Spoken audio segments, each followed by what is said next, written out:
Prepare yourself for an epic journey into the life of Pachacútec, the Inca emperor. Witness his divine vision, his rise to power, and the creation of the mighty Tahuantinsuyo. Will his ambition unite or shatter his empire? You'll find out. Subscribe and hit the notification bell so you don't miss a thing. Imagine Cusco, you before Pachacuti. Picture a city fractured, its once proud walls crumbling under the weight of internal strife and external threats. Rival clans clashed, vying for power, their ambitions threatening to tear the very fabric of Incan society apart. The Chancas, a powerful neighboring tribe, loomed like a storm cloud on the horizon, their raids growing bolder, their victories more frequent. The once mighty Inca army, weakened by internal discord, struggled to repel these attacks, leaving the capital vulnerable and the people terrified. The reigning Sapa Inca, Pachacuti's father, was a figure of diminishing authority. His reign was marked by indecision and a failure to unite the warring factions within Cusco. The whispers of discontent grew louder as the people questioned his leadership, their faith in the Inca's divine right to rule wavering. The once sacred rituals and traditions, which had once bound the empire together, were now diluted by the chaos, their power fading with the weakening of the central authority. Beyond the immediate threat of the Chancas, a deeper malaise threatened to consume Cusco. The power of the old priestly class, once revered, was waning. Their influence, once absolute, was now challenged by the growing unrest and the rise of ambitious leaders within the Inca aristocracy. This internal struggle for power mirrored the conflict on the battlefield, further weakening the empire's ability to defend itself and maintain its traditional order. The very foundations of Inca society seemed to be crumbling. You, a young prince, restless and ambitious, felt the weight of Cusco's fractured state. Then, under the intense gaze of the midday sun, it happened. A blinding light, a vision unlike any you'd ever experienced. Inti, the sun god, blazed before you, his radiant face a promise and a command. He spoke, not in words, but in images, vivid scenes flashing before your eyes, a unified Cusco, a vast empire stretching to the horizon, its people prosperous under your just rule. The vision revealed your destiny, to unite the warring clans, to rebuild Cusco, and to forge the Tahuantinsuyo, the empire of the four quarters. It wasn't a gentle path. The vision showed struggles, betrayals, and the opposition of those clinging to the old ways. But Inti's unwavering gaze assured you of your ultimate triumph. You were not just a prince. You were his chosen one, his son, destined to bring order to the land and to reflect the cosmic balance of the heavens. You saw yourself, not as a mere conqueror, but as a shepherd of your people, guided by the sun's wisdom. The vision ended with a powerful image, a magnificent Cusco radiating power and prosperity, its walls gleaming under the sun's golden rays, a symbol of the cosmic order you were destined to establish. This was not merely a political ambition, it was a sacred duty, a divine mandate entrusted to you, the son of Inti. The vision wasn't just a flash of light, it was a revelation. Inti, the sun god, spoke to you, a young prince, promising power, dominion, and the destiny to reshape Cusco. He confirmed your lineage, whispered of a divine right to rule, a right that the current order, steeped in tradition and controlled by your father and the entrenched priesthood, refused to acknowledge. This wasn't just ambition, it was a mandate from the heavens, a sacred duty. Your father, the reigning Sapa Inca, saw your growing influence with unease. He was a man of the old ways, clinging to power and tradition. Your claim, divinely ordained as it was a direct challenge to his authority. The whispers of your divine vision spread through the court, dividing loyalties and sparking open conflict among the nobles. Some saw in you the promise of a renewed empire, others, a dangerous upstart. The priests, guardians of ancient lore, were particularly threatened. Your vision challenged their authority as interpreters of the god's will. They saw your rise as a heresy, a disruption of the cosmic order they had meticulously maintained for generations. The struggle for power wasn't just political.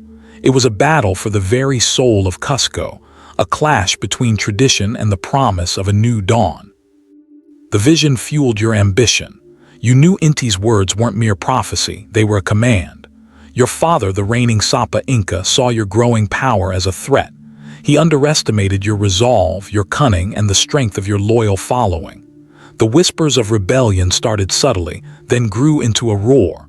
You weren't just challenging your father, you were challenging the established order, a system clinging to outdated practices. The ensuing conflict wasn't a swift coup. It was a brutal, protracted war. You skillfully manipulated alliances, forging bonds with those who resented your father's rule, those who felt stifled by the old ways. Each victory solidified your position.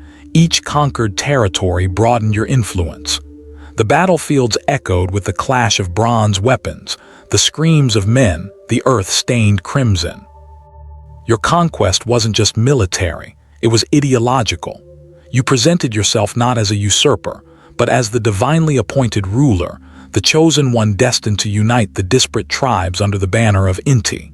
You cleverly incorporated elements of the old beliefs, weaving them into the fabric of your new, more centralized empire. The old priests, clinging to their power, resisted, but their influence waned as your star rose. You solidified your power, and with it, your vision for Cusco took shape. The sprawling, haphazard city of your youth was transformed. You initiated a massive urban renewal project, straightening crooked streets, creating a grid system that reflected the cosmic order you felt so deeply. Think of the intricate planning, the meticulous organization of space, all designed to honor Inti and reflect the empire's growing might. Imagine the scale of it: new temples, grand palaces, and carefully planned residential areas, all built with the finest stone, each stone placed with precision and purpose. The city's expansion was not merely physical, it was a statement of intent, a reflection of your burgeoning empire and its cosmic significance. You were creating a city worthy of the gods, a city that embodied the divine order you were establishing. The old, chaotic Cusco was replaced by a meticulously planned city, a testament to your ambition and your understanding of divine order. This wasn't just bricks and mortar. It was a tangible manifestation of your vision, a city that reflected the celestial harmony you sought to establish on earth. You were building more than just a city. You were building a legacy, a symbol of the Tahuantinsuyo's power and its divine connection. You understood that true dominion wasn't just about conquering, but about forging alliances. The powerful Ayarmaka, nestled in the Vilcabamba Valley, were a key player. Their loyalty, you reasoned, could be the cornerstone of a larger empire. You initiated subtle negotiations, offering them not brute force, but the promise of shared prosperity under your rule, a mutually beneficial partnership built on respect and shared resources. The initial meetings were tense, a delicate dance of power and diplomacy. But you, with your charisma and strategic acumen, slowly won over their leader. Further afield, the Kala, a fierce people living near Lake Titicaca, presented a different challenge. They were known for their independence and military prowess. Conquest here was not an option. You needed a more nuanced approach. You sent emissaries, bearing gifts and promises of protection from their northern rivals. It was a high-stakes gamble, a delicate balance of intimidation and appeasement. Slowly, through carefully crafted words and strategic concessions, you forged an uneasy truce, securing their neutrality, a crucial step in your grand design. These alliances weren't just about military might. They were about consolidating resources, expanding trade routes, and creating a unified front against potential threats. Each agreement was a carefully calculated move on the chessboard of Andean politics. You played your cards wisely, recognizing the importance of both strength and diplomacy. It wasn't always easy. There were internal dissenters, those who favored a more aggressive expansionist policy. But you stood firm, knowing that a stable, unified empire required a foundation built not on conquest alone, but on strategic partnerships and calculated compromise. Securing the Ayarmaka alliance was a monumental step, but you knew true power lay in consolidating your rule. This meant challenging the entrenched power of the Cusco priests, the Amadas, who clung to ancient traditions and resisted your reforms. They whispered of your rise as a usurpation, a break from the sacred order, fueled by visions and not divine right. Their influence, woven into the fabric of Cusco society, was formidable, their grip on the people's minds a powerful weapon. You understood their anxieties. Your vision of Inti, the sun god, had promised you dominion, but it also demanded change. The old ways, while steeped in reverence, had become stagnant, hindering the growth of the empire. You initiated reforms subtly at first, introducing new rituals and interpretations of ancient prophecies, always careful to maintain a veneer of respect for the old order while subtly undermining its influence. This careful dance between innovation and tradition was crucial to avoid open conflict. The resistance, however, grew. Whispers turned to open dissent. Some Amadas, fearing the erosion of their power and the loss of their privileged position, actively worked against your reforms, spreading rumors and sowing discord among the populace. You knew you had to act decisively, but brutally suppressing them would only solidify their position as martyrs in the eyes of the people. The path forward, you realized, demanded shrewd diplomacy and a carefully orchestrated campaign to win over the hearts and minds of the common people. You, the newly solidified ruler, felt the weight of Inti's prophecy pressing down. The whispers of dissent from the Amadas were fading, replaced by the rhythmic beat of war drums. Your first target, the rebellious tribes nestled in the Urubamba Valley. Their defiance had to be crushed, a demonstration of your power, a prelude to the empire you envisioned. The battles were swift and decisive. Your superior tactics, honed through years of observation and strategic planning, overwhelmed the scattered resistance. Each victory brought more warriors to your banner, bolstering your army and spreading the fearsome reputation of the Inca emperor. Soon, the Urubamba Valley knelt before you.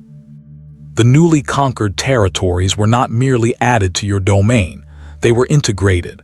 You implemented your system of administration, establishing loyal governors and ensuring a steady flow of resources back to Cusco. This wasn't just conquest, it was the meticulous construction of a vast, interconnected empire. The seeds of the Tahuantinsuyo were sown, one valley at a time. You, the son of the sun, understood the need for unity. Scattered villages, warring tribes, these were obstacles to Inti's grand design. The solution, revealed to you in a dream, was a network, a spine of stone that would bind your empire together. The Inca Road, a testament to Inca ingenuity, was born not just of stone and sweat, but of a divine vision. Imagine the sheer scale of it, thousands of miles of meticulously crafted pathways, winding through treacherous mountains, across raging rivers and over dizzying chasms. Each stone carefully placed, each bridge a marvel of engineering. This wasn't just about transport. It was about control, about connecting the far reaches of your kingdom, allowing for the swift movement of armies, trade goods, and messengers. Think of the tambo, the way stations along the road, offering shelter, food, and rest to weary travelers. These weren't mere resting places. They were strategic hubs, connecting communities, fostering trade, and solidifying your rule. The road itself became a symbol, a visible manifestation of your power, a testament to the divine order you were establishing across the land. So you, the son of the sun, began to weave the threads of a new order. Imagine the logistical marvel, a vast empire needing organization. You established a complex system of roads, connecting the far-flung corners of your burgeoning realm. These weren't just paths, they were arteries, carrying goods, messages, and the very essence of Inca power. Each province, each community, now felt the unifying pulse of your rule. You created a bureaucracy, a network of officials, loyal administrators chosen for their skill and dedication. They were the eyes and ears of your rule, ensuring the smooth flow of resources and the enforcement of your laws. From the highest curacas to the local chiefs, a hierarchical structure emerged, mirroring the celestial order you sought to replicate on Earth. Each had their responsibilities, their roles meticulously defined. And the laws, they were not arbitrary decrees but reflections of Inca principles, the importance of community, the respect for tradition, the sacred duty to the sun. You established a system of justice, fair and consistent, ensuring that disputes were settled justly. Punishments were swift but designed to maintain order and harmony, not to inspire fear. This wasn't just about control, it was about building a society that reflected the divine order. You envisioned a unified empire, not just a collection of conquered territories. Your vision transcended mere political control. It was about creating harmony, a cosmic order mirroring the celestial movements Inti, the sun god, dictated. This wasn't just about power. It was about a spiritual unification, a reflection of the divine order on earth. You understood that true power lay not just in military might, but in the integration of diverse cultures. You fostered a sense of shared identity, weaving together the threads of different Andean societies into a single tapestry. This wasn't conquest. It was a conscious act of creation, bringing together disparate elements into a unified whole. The system of roads you created wasn't just for military purposes. It was a physical manifestation of your vision, connecting the far reaches of your empire, creating a network that facilitated cultural exchange, trade, and a sense of shared purpose. Each stone laid was a step towards your cosmic ideal, a tangible link between the diverse peoples under your rule. So you see the vast empire you forged, the Tahuantinsuyo. It wasn't just about conquering, was it? You built roads that connected distant lands, a network of communication and trade unlike anything seen before. You standardized weights and measures, ensuring fairness and efficiency throughout your realm. Think about the impact of that, a unified system across such diverse regions. That's true legacy, a ripple effect felt for generations. Your influence extended beyond the practical. You fostered a shared culture, a sense of unity through language, religion, and artistic expression. The Inca style, the monumental architecture, the intricate textiles, these became symbols of your reign, a testament to your vision. You unified not just territories but hearts and minds, creating a collective identity that transcended regional differences. Imagine the pride felt by your subjects, the common thread that bound them together. And your legacy continues to resonate today. Your innovations in agriculture, your sophisticated social structures, your profound understanding of astronomy and engineering. These weren't just achievements of a single ruler. They were the building blocks of a civilization that amazed the world. You didn't just conquer, you created. You didn't just rule, you inspired. You shaped the very fabric of Inca society, leaving an indelible mark on history. So you see the vast empire you forged, the Tahuantinsuyo. It wasn't just about conquering, was it? Your vision, divinely inspired, extended beyond mere dominion. You understood the weight of your sacred duty, the responsibility of a Sapa Inca, a son of the sun. It wasn't just about power. It was about upholding the cosmic order, ensuring the well-being of your people, a reflection of Inti's benevolent reign. You understood that your actions weren't just political maneuvers. They were acts of cosmic significance. Every decision, every law, every infrastructure project, all were imbued with a spiritual purpose, a striving for harmony between the earthly and celestial realms. Your role wasn't merely to rule, but to maintain the delicate balance of the world, a sacred task passed down through generations of Incas. The weight of this divine mandate must have been immense. You weren't just a king. You were a bridge between the gods and the people, a living embodiment of Inti's will on earth. To fail in this duty was to disrupt the cosmic order, to invite chaos and suffering upon your realm. This wasn't a crown you wore lightly. It was a sacred burden you carried with unwavering devotion. So, what did you think of Pachacuti's incredible journey? If you enjoyed this video, hit that like button and subscribe for more historical adventures. Let me know your thoughts in the comments below.